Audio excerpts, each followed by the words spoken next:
Okay. Okay.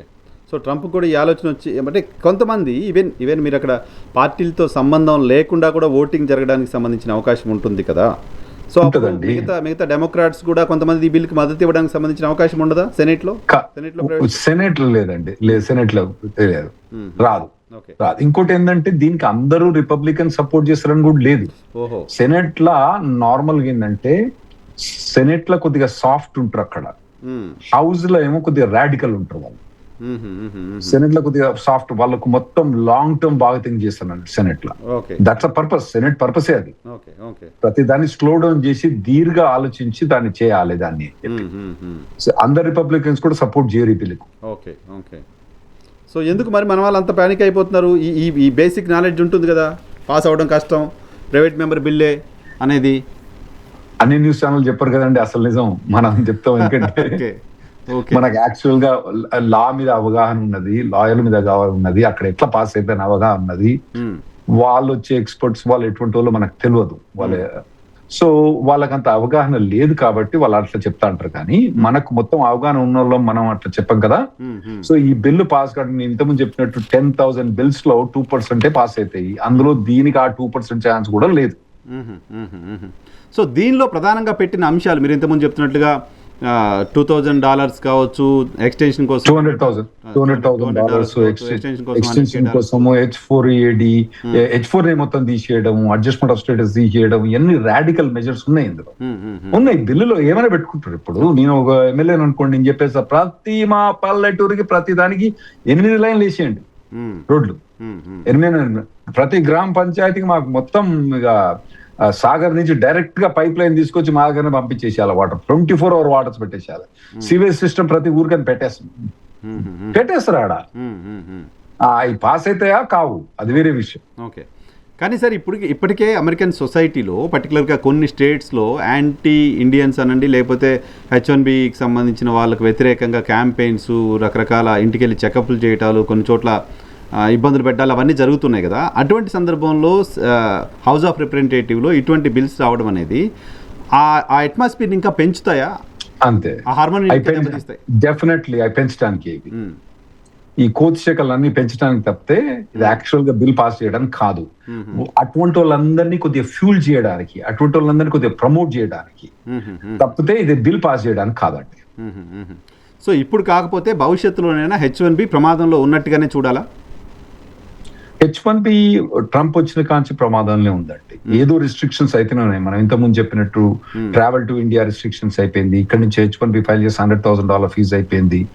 చాలా restrictions already Trump ప్రభుత్వం automatic మనం డ్రాప్ బాక్స్ తీసేసిండు, వీసా స్టాంపింగ్ కు అపాయింట్మెంట్లు తగ్గించేసిండు.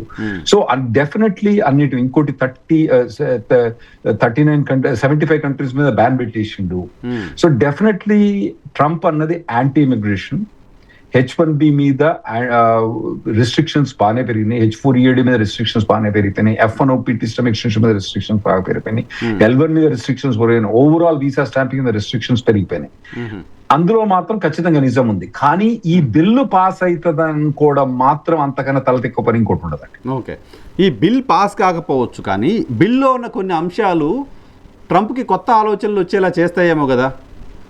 సరే, బయట నుంచి టాలెంట్ తీసుకోవాలి, H1B మొత్తం మనం తీసేయాలి, మన దగ్గర టాలెంట్ ఇదంతా ఓకే. దీని నుంచి ఏమైనా కొత్త ఐడియా జనరేట్ కావడానికి సంబంధించిన అవకాశం ఉందా? ఆయనకి ఎప్పుడు ఐడియా వస్తుంది తెలియట్లేదు. ఇప్పుడు ఈ బిల్లు డెఫినెట్లీ ఈ యూట్యూబర్స్ ఉన్నారు కండి, ఏది ఇండియన్స్ సతాయించే యూట్యూబర్స్, హరాసింగ్ చేసే యూట్యూబర్ కు బానే ఉంటది. కానీ నేను ఇంతకుముందు చెప్పిన 10,000 బిల్లులు ఇంట్రడ్యూస్ అవుతాయి. ట్రంప్ 10,000 బిల్లులు చదివింది అనుకోండి, ఇక ట్రంప్కి ఇంకేం పని ఉండదు. ఓకే. ఓకే. ఈ బిల్లు చదవడం సరిపోద్ది. ఓకే. సో ఇటువంటి ఏమైనా ట్రాక్షన్ వచ్చి బాగా ఇంపార్టెన్స్ వచ్చి ఒక 70-80 కాంగ్రెస్ మెన్ అక్కడ 500+ కాంగ్రెస్ మెన్ ఉండి, ఆ తర్వాత సెనేటర్లు ఒక 36-40-35-30 సెనేటర్స్ అట్లా సపోర్ట్ చేసి అనుకోండి, అప్పుడు అతని చేతికి వస్తుంది. ఇటువంటి అన్ని చిల్లర బిల్లు అన్ని చూసిండు అనుకోండి, ఓకే, అతను ఇక ఈ 10,000 బిల్లు చదవడం సరిపోతుంది అతనికి. సో ఇటువంటి అతని నోటీస్ కూడా రాదండి. నోటీస్ కూడా రాదా? రాదు. ఎందుకంటే ఆయన కోర్ సబ్జెక్ట్గా ఉంది. పైగా బార్డర్ పైన ప్రెసిడెంట్కి రైట్ ఉంటుంది, మిగతా చట్టసభలకు సంబంధించిన అనుమతి కూడా అవసరం లేదు. కరెక్ట్. లేదు, ఇది చట్టసభలో పోయి కోడిఫై చేయడానికి ఉంది కానీ దీని మీద అటెన్షన్ రాదు. అతను దీనికి సపోర్ట్ కూడా చేయడు, దీనికి అపోజ్ కూడా చేసిండు. H1B బ్యాన్ అపోజ్ చేసిండు అతను. తగ్గించడానికి 60,000 నుంచి 25,000 ఏదో తగ్గించడం అనేది ఈ బిల్లో ఉంది. అది బహుశా ట్రంప్కి పాజిటివ్గా కనిపించవచ్చా? దాంతోపాటు పాజ్ పెట్టండి, ఒక 2 years 3 years పాజ్ పెట్టండి అనేది కూడా ఈ బిల్లో ఉంది. అది కూడా ఏమన్నా పాజిటివ్ కనిపించవచ్చా? ఒకటండి, ఇప్పుడు ట్రంప్ అనుకున్నా కూడా సాధ్యం కాదు ఇది. కాదా? కాదు. ఎందుకంటే సెనేట్ లో వాళ్ళకు 60 votes లేవు, 54 votes ఉన్నాయి. ఆ 54 votes కూడా వాళ్ళు సపోర్ట్ చేస్తారని లేదు. సెనేట్ లో 100 senators ఉంటే వాళ్ళకి 60 votes కావాలి, లేవు. ఓకే, ఓన్లీ ఫైనాన్స్ బిల్ వచ్చినప్పుడు వాళ్ళకు 51 majority తోటి గెలిచిపోతారు.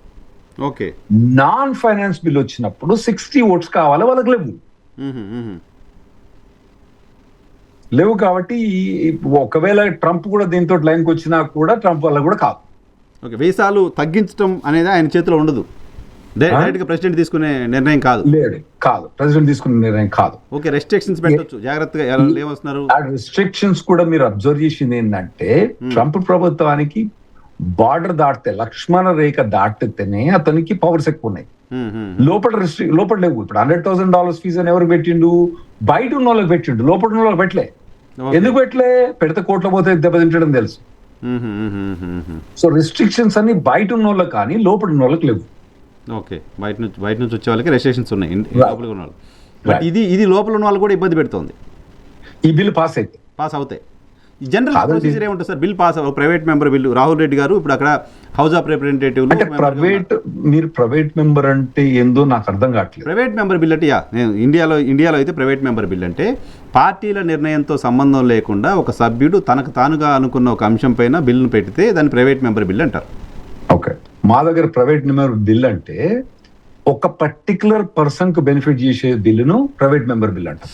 ప్రైవేట్ బిల్ అంటాం. ఓకే, అంటే వాళ్ళు ఏమంటారు, అరే రాహుల్ రెడ్డి వాళ్ళ అక్క కొడుకున్నాడు, వానికి మాత్రం ఇండియా నుంచి డైరెక్ట్ సిటిజన్షిప్ ఇవ్వని చెప్పి ప్రైవేట్ బిల్ ఉంటుంది. పెట్టొచ్చు అట్లా. పెట్టిండ్రు పాస్ కూడా అని. అవునా? మన ఇండియా నుంచి కలకత్తా ఒక సిటిజన్షిప్ కూడా ఇచ్చిండ్రు. ఓకే, ఆ పేరు మదర్ తెరీసా. సో అట్లా ప్రైవేట్ బిల్లులు పెడతారు. అంటే పుట్టి మదర్ తెరీసా కోసం అట్లా బిల్లు పెడతారు అన్నట్టు. అటువంటి బిల్లు కూడా పాస్ అయ్యి దాన్ని మేము ప్రైవేట్ బిల్ అంటాం. అతను ఆల్రెడీ మెంబర్ కాబట్టి ఏ మెంబర్ కూడా బిల్లుని ఇంట్రడ్యూస్ చేయొచ్చు. అట్లనే 10,000 బిల్లులు ఇంట్రడ్యూస్ అయితే మా దగ్గర. సో ఇప్పుడు 10,000 బిల్లులు ఇంట్రడ్యూస్ అయినాయి కదా సార్, మీకు ఆ శాసన వ్యవస్థ పైన కూడా అవగాహన ఉంది కాబట్టి అడుగుతున్నా, అవుట్ ఆఫ్ క్యూరియాసిటీ. ఈ 10,000 బిల్లులు ఇంట్రడ్యూస్ అయినాయి, వాటిని డిబేట్ దాకా తీసుకెళ్ళాలి, లేకపోతే ఓటింగ్ దాకా తీసుకెళ్ళాలి, ప్రొసీజర్ ఎలా ఉంటుంది? అక్కడ ఏంటంటే ప్రతి దానికి సబ్ కమిటీస్ ఉంటాయి. బడ్జెట్ को सब మిలిటరీ అలొకేషన్, డిఫెన్స్ కు ఒక separate sub committee, external affairs కు వేరే సబ్ కమిటీస్, అవన్నీ ఉంటాయి అన్నట్టు. ఓకే, ఇటువంటి అన్ని కూడా డిపార్ట్మెంట్ ఆఫ్ హోమ్లాండ్ సెక్యూరిటీకి సబ్ కమిటీస్ ఉంటాయి. ఆ సబ్ కమిటీలు ఏంటంటే 5 రిపబ్లికన్స్ ఉంటారు, 4 డెమోక్రాట్స్ ఉంటారు. ఎందుకంటే లోక్సభలో వాళ్ళకి మెజారిటీ ఉంది కాబట్టి. వాళ్ళు ఏం చేస్తారంటే ఆ బిల్లు చూసి దాన్ని ఓట్ చేస్తారా, దీన్ని ఏం చేద్దామరా. ఇటువంటి ఇమిగ్రేషన్ బిల్లులు దాదాపుగా 500 నుంచి 600 ఇంట్రడ్యూస్ అవుతాయి ఎవ్రీ ఇయర్. సార్ ప్రతి దాన్ని వాళ్ళు అంత సీరియస్ తీసుకోరు. వాళ్ళు చూసి తీసి పక్కన పడేస్తారు, లేదా అంటే డిబేట్ చేసి ఓట్ చేసి పడేస్తారు, పక్కన పడేస్తారు. ఓకే, ఒకవేళ ఆ 9 మంది కనుక డిస్కస్ చేసుకొని డిబేట్ చేసుకొని వాళ్ళు అందులో పాస్ చేస్తే అప్పుడు అది ఫ్లోర్ హిట్ అయింది. ఓకే, ఏది లోక్సభ ఫ్లోర్ హిట్ అయింది. అయితే వాళ్ళు ఆ 9 మంది డిబేట్ చేసినప్పుడు ఏం చేస్తారంటే వాళ్ళు ఏం చేస్తారంటే ఇది హౌస్ లో ఇది లోక్సభలో ఇంట్రడ్యూస్ అయింది, మరి రాజ్యసభలో ఇంట్రడ్యూస్ చేసినా అని అడుగుతారు వాళ్ళు. మరి రాజ్యసభ అంటే సెనెట్ లా, మరి సెనెట్ లో ఇంట్రడ్యూస్ అయినప్పుడు వేస్ట్ కదా, టైం వేస్ట్ కదా ఇది. సో వాళ్ళు దాన్ని తీసి పక్కన పెడతారు. ఒకవేళ రాజ్యసభలో అంటే మా దగ్గర సెనెట్ లో కూడా ఇంట్రడ్యూస్ అయితే అక్కడ కూడా వాళ్ళకి ఇనఫ్ సపోర్టర్స్ అయితే దాని మీద డిస్కషన్ చేసి వాళ్ళు అప్పుడు దాన్ని మోడిఫై ఏదో చేసో దాన్ని అప్పుడు ఫ్లోర్ తీసుకుపోతారు. ఓకే, 2 సభల్లో ఇంట్రడ్యూస్ అయిన బిల్లు 2 చోట్ల 9 మంది టీము కూర్చొని డిస్కషన్ చేయొచ్చా లేదనే అంగీకరించిన తర్వాత పోతాయి. ఇప్పుడు ఇమిగ్రేషన్ మీద 500 బిల్లు ఇంట్రడ్యూస్ అయితే ప్రతి దాని మీద వాళ్ళు గంటలు చర్చించారు. ఓకే, మనం ఇక్కడ చర్చిస్తాను, వాళ్ళు చర్చించారు, వాళ్ళకి టైం లేదు. మనం విక్టిమ్ అవుతామనే భయం కదా మనకి. విక్టిమ్ అవుతారు వాళ్ళకి అక్కడ పెయిడ్ మెంబర్స్ అక్కడ, ఎందుకంటే వాళ్ళ టైం వాల్యుబుల్ కదా. ప్రతి ఒక్కటి ఇంట్రడ్యూస్ చేసిందని వాడేదో కాన్స్టిట్యున్సీ కోసం వాడు అక్కడ ఏదో అడ్వర్టైజ్మెంట్ చేసుకున్నాను వాడు చేసుకోండి తప్పితే వానికి అక్కడ ఏం లేదని చెప్పి అప్పుడు కూర్చుంటారు. సో అది ప్రొసీజర్. ఆ తర్వాత డిబేట్ అవ్వాలి హౌసెస్లో, ఆ తర్వాత ఓటింగ్ అవ్వాలి, ఆ తర్వాత అది పాస్ అవ్వాలి. పాస్ అయిన తర్వాత సెనెట్ లో 60 ఓట్స్ తోటి పాస్ కావాలి. 2 ఒకటే తీరు ఉండాలి బిల్లు. మళ్ళీ 2 ఒకటే తీరు మళ్ళీ లోక్సభ మళ్ళీ రాజ్యసభ పోద్ది, పోయిన తర్వాత మళ్ళీ పాస్ అయింది. Okay okay okay. సో ఇది ఇది ఇది కంప్లీట్ గా పర్టికులర్ పర్సన్ ఎవరతను, ఎలి క్రనీ అతను, అతని కాన్స్టిట్యున్సీని దృష్టిలో పెట్టుకుని అతని పొలిటికల్ గెయిన్ దృష్టిలో పెట్టుకుని పెట్టింది తప్ప ఇండియన్స్ ఎవరు ఆందోళన చెందాల్సిన అవసరం ఏమాత్రం లేదు. లేదు లేదు. ఇందులో మా మా మా దొరలు కూడా ఉన్నారు కొందరు, ఎవరు మా టెక్సస్ కాంగ్రెస్ మెన్ కూడా వాళ్ళని సపోర్ట్ చేశారు ఒక 5. ఓహో, ఈ 9 మందిలో మిగతా కో స్పాన్సర్స్ లో. సో టెక్సాస్ ఇప్పుడు వల్నరబుల్ గా ఉంది కదా కొంత ఈ పర్టికులర్ ఇష్యూలో. వనరబుల్ రైట్ వింగ్ వాళ్ళు ఎక్కువ ఉన్నారు అక్కడ టెక్సస్ లో. టెక్సస్ డల్లస్ అని ఏం కాదండి, అంటే టెక్సస్ లో ఓవరాల్ రైట్ వింగ్ ఎక్కువ ఉంటారు. డల్లస్ వాళ్ళు కాంగ్రెస్ మెన్ దీన్ని సపోర్ట్ చేస్తారో చేయరో కానీ జనరల్ గా టెక్సస్ లో ఉంటారండి. రూరల్ ప్లేసెస్ ఉంటాయి అక్కడ, వాళ్ళకి ఏం అర్థం కాదు, కంప్లీట్ రెడ్ నెక్స్ అంటాం మేము అక్కడ, అంతా రిపబ్లికన్స్ ఉంటారు అక్కడ. వాళ్ళు సపోర్ట్ చేస్తారు, నేను చేసిన చూడరా వాళ్ళకి యాంటీ చేసిన అని చెప్తారు అక్కడ. సో అక్కడుండి ఆందోళన పడుతున్న మన వాళ్ళకి మీరు ఏమన్నా రాహుల్ రెడ్డి గారు ఏం చెప్తారని వెయిట్ చేస్తున్న వాళ్ళకి ఒక మాట చెప్పండి అంటే ఏం చెప్తారు? ఏం ఆందోళన పడకండి, ఈ బిల్లు మీద మీరు ఎటువంటి ఆందోళన కూడా చెందకండి, ఇది పాస్ కాదు. జీరో జస్ట్ చిల్ అవ్వండి అంతే. చిల్ అవ్వండి. ఈ బిల్లు కనుక ఇదే పాస్ అయింది అనుకోండి, మా ఆఫీస్ బంద్ చేస్తాం అంతే. Oh okay, that much confidence you have. Okay, right sir. Thank you very much Rahul Reddy గారు.